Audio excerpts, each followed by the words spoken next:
Hey guys, what is up? Welcome back to my kitchen here at Roots Refuge Farm. Today, I want to talk to you guys about something that's new. One, because y'all are watchdogs and you look out for me, which I am so massively thankful for. And I've gotten hundreds of messages in the last week saying, Jess, I think you're being scammed. I think someone's taking your content because I saw this channel that you're on. And I'm not being scammed. I actually started a new YouTube channel. And today I want to talk to you a little bit about it, kind of what to expect here, what to expect there. I picked this mug up. It's empty. Like, I already drank the coffee. What am I doing? Have it. And I want to just kind of share my heart the way I have with, you know, my friends here, my face-to-face friends, and with Maya and my family, kind of sharing what I'm trying to do here. And I like to be able to share with you guys that same way because I feel the friendship that has developed here on this channel, and I want you to be in the know as far as what's going on. So without further ado, I have started a new YouTube channel. It's called The Farmer's Table, and it is a channel that will be primarily and just, I guess I should say entirely, around the topic of food and the kitchen. So of course, I've been doing content here on Roots and Refuge for the last 6 years. It started very much in my mind when I started Roots and Refuge. I thought it was going to be very homestead centric, like entirely. If you had asked me at that time what particular topic that I thought would become the main topic of my channel, I would have told you it would have been goats, because at that time, that's definitely where I felt the most confident in my knowledge. I was gardening then, and I was gardening fairly successfully, but I very much felt like I just still had a ton to learn. So when my garden content started to really take off, I mean, it surprised me more than anybody. And I loved it. And I will say that I became a much better gardener because of the audience teaching me while I was teaching them, and kind of it felt like we were building relationship and kind of like diving deeper into gardening together. When I was approached by my publisher in 2019 to write my first book, which was the gardening book, The First Time Gardener Growing Vegetables, I told them then, I'm like, I could write a first-timer's book, but I still feel like I'm learning. I do not feel equipped to write something super advanced because I'm very much a student in those things. So my journey in growth in YouTube was very much like as I was learning a lot of stuff. And I think I've been very honest about that. You know, I mean, from the beginning, it's like, hey, I'm still learning. This is my first time doing this on lots of different things, and sharing confident knowledge where I had it, but then also saying, hey, could you tell me, what do you know in this? So when it comes to cooking, my history with cooking, and I say all the time, turn your waiting room into a classroom, and the kitchen is the best place. It's where my waiting room, classroom was largely in the kitchen. I mean, I grew up eating, I would say probably a little healthier than the standard American diet because we were pretty poor, and so we did a good deal of cooking from scratch, just like growing up. Like, I remember going to school and like a lot of my friends had like Lunchables and very processed convenience foods, and like we just could never afford that stuff. So I definitely had a lot of access to from scratch cooking as a child, but you know, even still, especially after like my parents got divorced and I was in working households, that's of course when a lot of processed and convenience foods came in, and I did not know how to cook. Other than just kind of helping out at a child level, I was not experienced cooking. So I got married when I was really young. I've shared this pretty extensively. Many of you know I was married previously to Jeremiah for about 5 years. Got married literally right out of high school. And it's funny because I'm friends. My ex-husband is my friend. We have kids together, Jackson and Asher, you know, like JJ and his family came and stayed here a couple weeks ago for Jackson's football stuff, and he gives me the hardest time because he's like, you know, everybody knows you as somebody who can cook really well. Like, he endured the worst of it. I did not know how to cook. So literally, like, everything we ate was either cans or boxes open where you just add water, or it was just incredibly bland or overcooked and not seasoned. Like it was not good. And it was during that time, so like my young 20s, because I got married when I was 18, my young 20s that I first started to learn how to cook. Actually, I got this cookbook. I still have it. Hold on. I've got this cookbook, so you can see that this is a very well-loved cookbook. I mean, I was probably like 21, 22 or something like that. I got this for Christmas, and I decided to just cook through it. And I did. I cooked everything in this cookbook, every one of the recipes. And when I started, I had very little grasp of how food worked, and by the time I got through it, I understood a lot more. Cooking has been like a passion and a hobby of mine for a really long time, and I actually started learning to cook before I had any real super deep conviction about food. At that point, you know, I had Asher had food allergies. It all sort of came together at the same time. I was learning about how messed up the food system was. I'm reading all these ingredients being like, why is this in everything? If this is being linked to health issues, why is it allowed to put this in everything? Like, I had a lot of questions, and at the same time I was learning to cook, and it sort of all just grew up together. So for me, you know, when we started homesteading, Jeremiah and I, in 2014, I would say, is when we actually started homesteading. Prior to that, lots of cooking, foraging, farmers market shopping, honing skills. But then in 2014, when we actually got our first farm and started, you know, got chickens and started doing the thing, at that point, I was pretty into food on a hobby level. Like, I would have said at that point that I was a foodie. I liked trying new things. I had a pretty adventurous idea of what I wanted to eat. But then I was also a busy mom that was raising many, you know, young children. You know, I guess at that point, Benjamin was born the year after we started homesteading. So, I mean, I had a handful of young kids. They're picky. We were on a very, very tight budget. And so at that point, cooking from scratch became sort of like a lifeline. It wasn't necessarily that I was doing it for the joy and the hobby and the explorative flavors and to make the most of the harvest. It was very much like, I need to get my grocery budget down as low as possible, and I'm passionate about real food. So I learned how to make a lot of stuff from scratch, just really basic, simple food that could feed my family. And then, of course, with the homestead and that growing, that sort of expanded me into wanting to be more adventurous. My kids have gotten older, and you know, I want to explore flavors. I want to make the most of things. Overall, though, like, my love for what comes out of the kitchen has developed over the course of really about the last 20 years, because it was about 20 years ago that I bought my first cast iron pan, moving into my first grown-up apartment, and started cooking for a, you know, albeit small and very young family, but that's whenever this started for me. I'm very much self-taught, very not technical. Mostly I make really simple food. And through the entirety of having Roots and Refuge, I've had people saying, please show us what to do. And I've showed some. I mean, I made like plenty of cooking videos and kitchen content. It was hard for me to do because of that same feeling that I kind of had in the beginning in the garden. Like, I don't really know exactly what I'm doing here. I'm sort of just winging it, and I'm kind of learning as I go. Also, there was the fact that I would make kitchen content and I would work really hard on it, and it did require me to be outside of my comfort zone because I am just winging it. So having to figure out measurements and kind of explain what I'm doing. A lot of times I'm cooking in a kitchen with a lot of kid traffic going through, and sort of like making decisions as I go. I don't really have a plan. And so it would be harder to sort of like try to make my cooking into a video where I could actually convey the information, because there's a difference between just doing something and teaching it. Very big difference. So I would do this hard work to make the content. I would put it up on Roots and Refuge, and it always performed fairly poorly compared to my other videos, which is not in itself a reason not to do something, but it definitely is a little bit discouraging, because my thing is, I hear people saying they want this content, but then I'll try to make it, and the numbers show that that's not really what people want.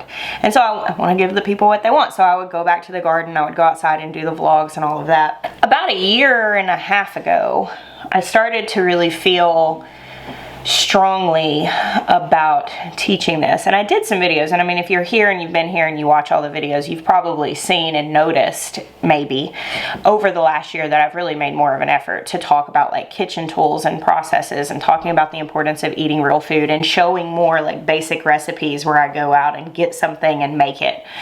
And that was me kind of just playing around with the idea of developing this content. And frankly, it hasn't performed super well on this channel.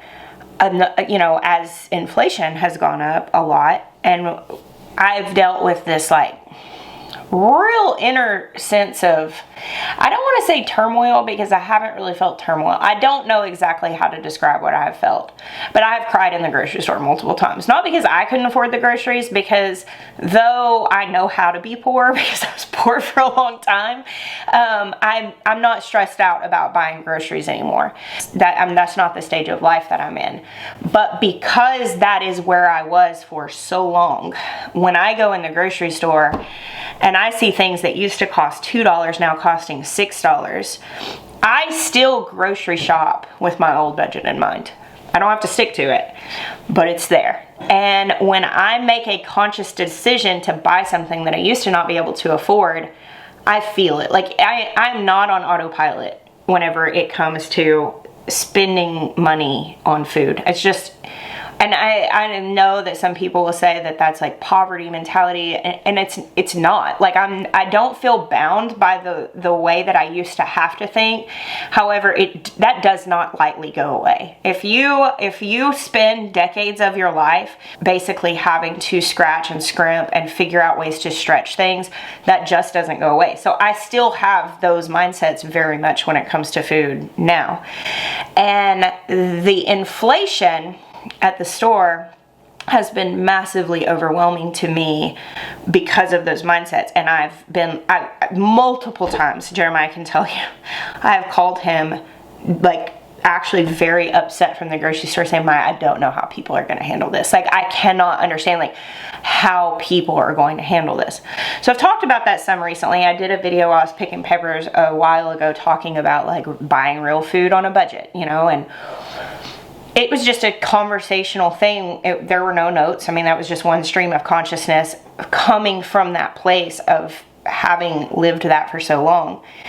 And also recently, I'm just kind of telling you what led up to this launch of this new channel. I shared about a situation that I've been made aware of on real food and the accessibility to information, which is that a lot of people are using artificial intelligence, AI, to write blog posts and even books. Like when you go on Amazon, like a lot of books are being published now that are not even written by real people. And I shared, that was another pepper picking chat where I kind of shared my concern with that. And it started, my concern kind of came to the front of my consciousness because I was trying to follow a recipe that was very clearly wrong. And had I not been an experienced cook, it could have easily wasted like $60 or $70 worth of ingredients.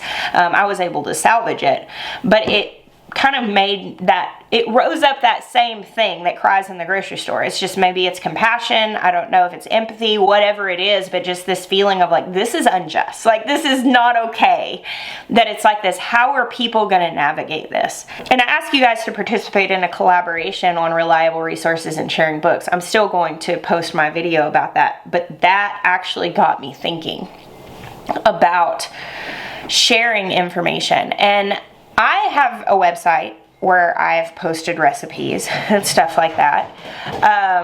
But it's gotten really weird out there. Like when you're Googling a recipe, to know that it's legit, to know that it's gonna work, it's gotten really difficult. Even when you buy cookbooks, to know that this is going to actually work for you.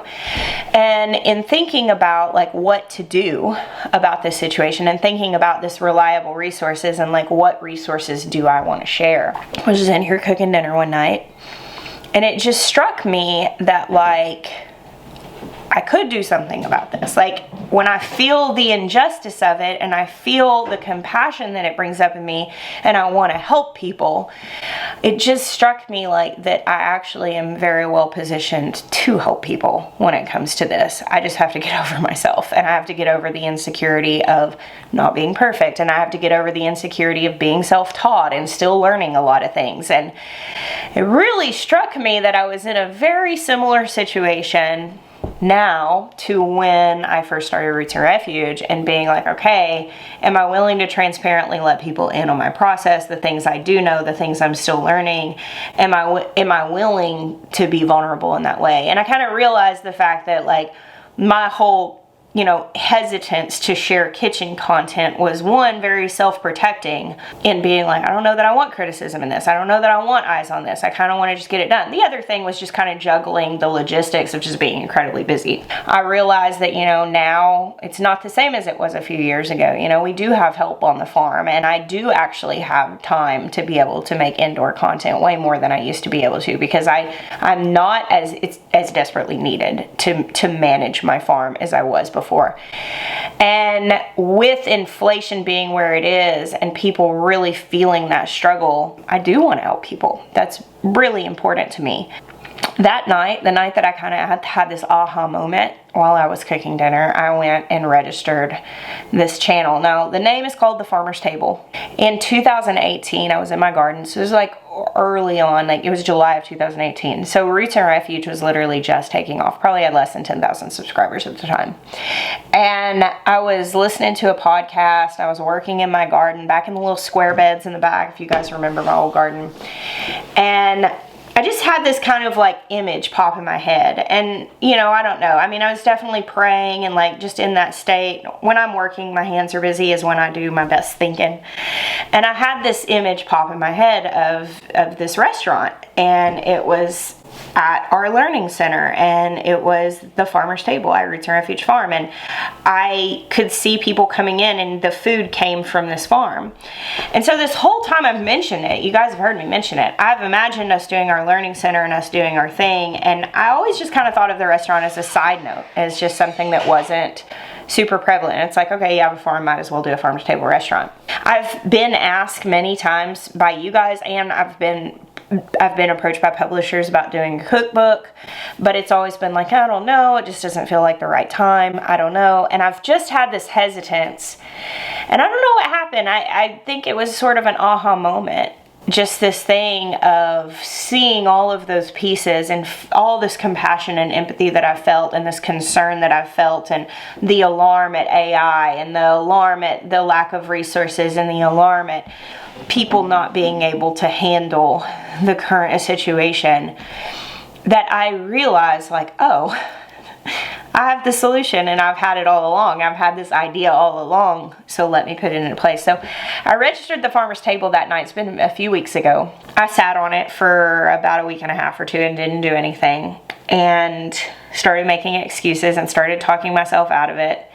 And then I just decided, you know what, no, I'm gonna just pull the Band-Aid off. I'm gonna do this thing. I didn't intend on sharing. I put the first one up, and I didn't intend on like making it public until I had a good deal of content up, and the algorithm just picked it up and started sharing. I didn't put Roots and Refuge in it. I put Jessica Sowards in it. I was trying to like go covert and let it grow, but it's fine. If that's the way it's going to go, I mean, what a problem to have. It started to get shared, so I posted a couple more videos, and I'm going to continue doing that and just sharing kind of like food content. The beauty of that is that there's a whole group of people that want to learn how to cook from scratch and eat seasonally and eat real food, that have absolutely no interest in gardening and homesteading. And so already just in a week, I've had multiple people comment that just the algorithm brought and saying, hey, I just found you. What's your, I see in the comments you have another YouTube channel. What is it? That's thrilling to me, because it's going to expand beyond just the audience that I already have the capacity to reach, which is awesome. And I think that it's beautiful that we'll be able to reach so many people that may be in that waiting room stage, or that literally just want to put real food in their lives. They have no interest in growing it. So that's exciting. That's really cool. As far as like my hopes for the channel, I definitely just really want to encourage people I still plan on posting on Roots and Refuge, you know, very regularly. Like, this is still very much my life. I'm still very much going to be active in the garden and planning on getting goats and sharing that with you guys, and just the homestead overall. That content will still be here. But then also the beauty of having this other channel is that, like, on days like today, when it's raining outside, normally whenever I'm trying to shoot Roots and Refuge content, it's raining outside, I'm like, I don't really know what to do. Well, I have my kitchen, and I think it's going to bring a lot more balance for me in being able to produce more content. But my mind's going wild, you know, thinking about all the possibilities and the ideas. I'm a dreamer. I cannot do anything without dreaming about the most that it could be. But my hope here is to really be able to add value to the people that want it. And I think what's happened in the past with these videos not performing super well is that when people signed up to watch gardening content or homesteading content, while there are many people who are interested in the kitchen content, there are also many people that are not, because that's just not the channel that they were signing up for. And I think by separating the two, I'll largely be producing the same content, though more stuff in the kitchen than maybe previously before, but putting it where the audiences can actually appreciate it because it's what they signed up for. And so if a person was interested in gardening tips, but they really don't want to know how to cook a pot of beans, or how to roast a leg of lamb, or how to roast a great chicken, or make biscuits from scratch, or whatever, they can get their gardening content and homesteading content. And then if a person is interested in all of those food things, but they really do not want to learn how to grow a tomato, bless them, they're out there. Those people don't want to know. But if they don't want it, they can just get the cooking content. So yeah, I have a lot of ideas. I'm really excited to have something fresh and new to work on, especially going into the winter. You guys know I kind of do struggle this time of year with just feeling like, oh, when I don't have the garden, I'm like, what do I do? And I would love some feedback for you guys. You know, I feel like you OG Roots and Refuge fans, when I'm doing something new, I feel like I wish I could give you like a little gold star badge to be able to go over to this farmer's table and be like, oh no, I've been with her since the beginning. I love that. I wish that I could like honor you guys in that way, but I would love your feedback. I mean, here telling me what you would like to see there, what you think would be beneficial, if there are recipe ideas, if there are things that I've mentioned in the past that you want me to cover in depth. And overall, I think that having these two channels, it's really the same platform. It's really covering just a different facet of the same life that I've been sharing the whole time, but it's creating a space that I can elaborate a little bit more and hopefully be able to help people and reach people more effectively. So the farmer's table, I'll put a link to it down below. There are a few videos up. So it's official now. This is official. Everybody keeps asking me, Jess, I think you're getting scammed. So now you'll know. I'm not getting scammed. I'm just starting over a little bit. Not entirely. I'm not leaving anything behind. I'm not quitting doing this, but it is definitely a feeling of starting over and the excitement of something that's just brand new. So check it out. If you are interested in cooking content, let me know here in the comment section. If you are, if there's anything specific you'd like to see, I'd love your feedback. And thank you, as always, for hanging out with me today and all the days you do. God bless you. Until next time.